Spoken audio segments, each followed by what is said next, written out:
Hey, it's Jim Martell with Vested Interest Partners at Keller Williams First Atlanta, and I just wanted to reach out with a couple things about what's going on in the market.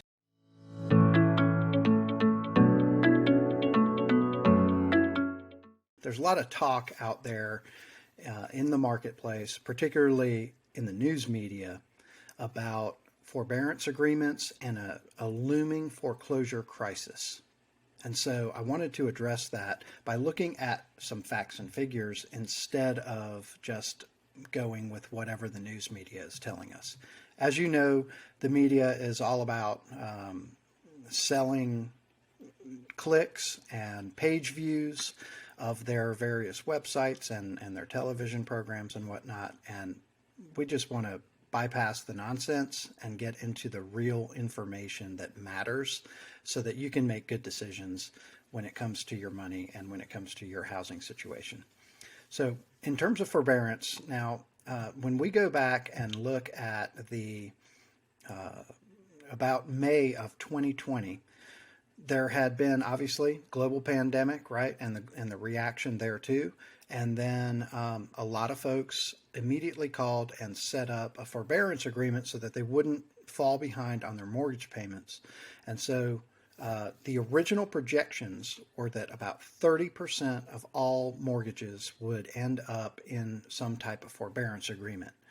We can look a year, almost a year and a half later now, and see that the actual number or actual percentage of forbearance agreements topped out at less than 8.5% of mortgages.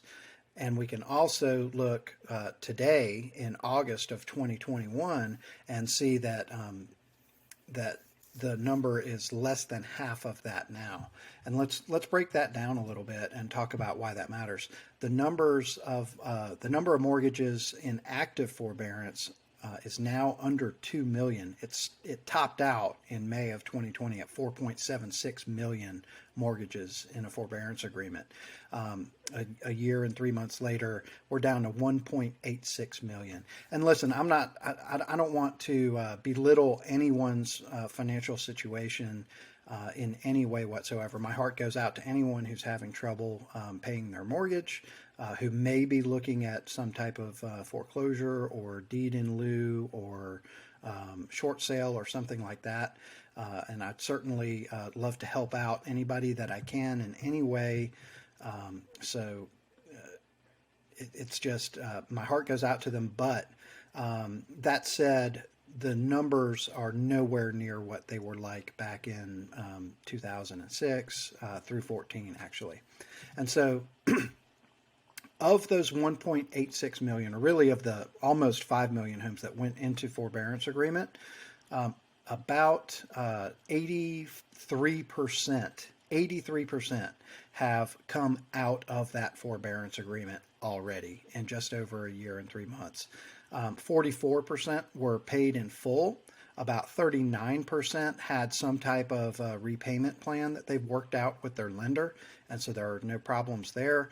And then about 17% are still in trouble in some way, and that kind of looks like some of them may get foreclosed on.